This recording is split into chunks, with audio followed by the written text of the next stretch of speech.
সাবেক শিক্ষামন্ত্রীর বাসভবন মহিবুল্লাহ চৌধুরী নফেলের বাসভবনে এখানে অভিযান চলছে, পুলিশের অভিযান। পুলিশ কিন্তু এখান থেকে 7 জনকে আটক করেছে। তাদেরকে যদিও পরবর্তীতে যাচাই বাছাই করে পরবর্তী সিদ্ধান্ত নেবেন বলে আমাদেরকে জানিয়েছেন 5 থানার ওসি মোহাম্মদ সুলাইমান আমাদেরকে জানিয়েছে। বর্তমানে পুলিশ এখানে অবস্থান করছে। পুলিশের যে অভিযান, পুলিশের কাছে তথ্য ছিল এখানে ছাত্রলীগের নেতাকর্মীরা অবস্থান করছে এবং ছাত্রলীগের নেতাকর্মীরা অবস্থান করে চট্টগ্রামের বিভিন্ন জায়গায় নাশকতা করার যে চক্রান্ত, সেই চক্রান্ত করছে বলে পুলিশের কাছে তথ্য ছিল, গোপন সংবাদ ছিল। সেই সংবাদের ভিত্তিতে কিন্তু তারা এখানে অভিযান চালানোর জন্য এসেছে।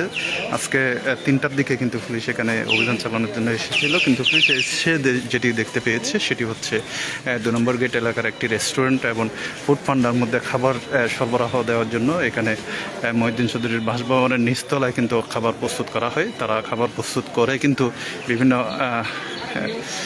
জায়গায় সরবরাহ করে, বিশেষ করে 2 নম্বর গেট এলাকার একটি রেস্টুরেন্টে সরবরাহ করে এবং সাথে সাথে ফুড পান্ডার মধ্যে কিন্তু তারা খাবার সরবরাহ করে।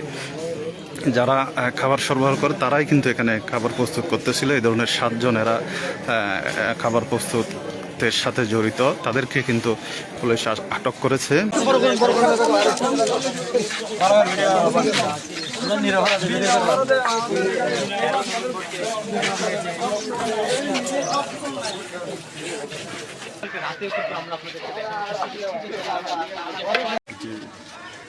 শিক্ষামন্ত্রী যে নফলের বাসায় কিছু 13ই নভেম্বরের প্রোগ্রামকে সফল করার জন্য কিছু লোক এসে জড়ো হয়েছে, এখানে মিটিং করতেছে।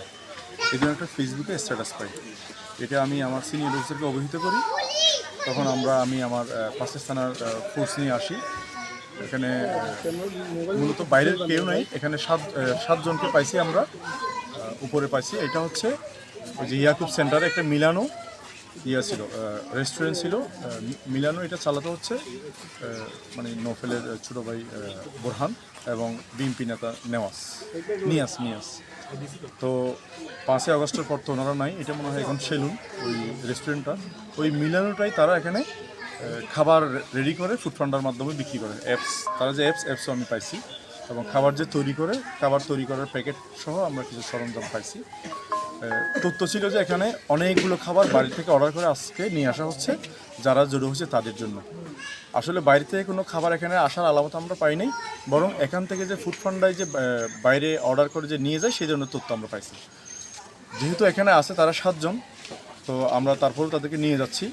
তারা কি আদৌ এখানে চাকরি করে কিংবা কোনো ফেসিস্টের সাথে কোনো সংশ্লিষ্ট আছে কিনা সেটা আমরা একটু যাচাই বাছাই করবো। তার মানে ফেসবুকের যে পোস্টটা সেটা গুজব? হ্যাঁ, গুজব কিনা আমি এখনই বলতে রাজি না।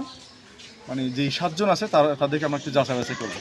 যদি যাচাই বাছাই করে দেখা যাচ্ছে সে ফেসিস্টের জড়িত, তাহলে আইনগত ব্যবস্থা নিব। কিছু জব্দ করে না পরিবারের কাউকে পাইনি।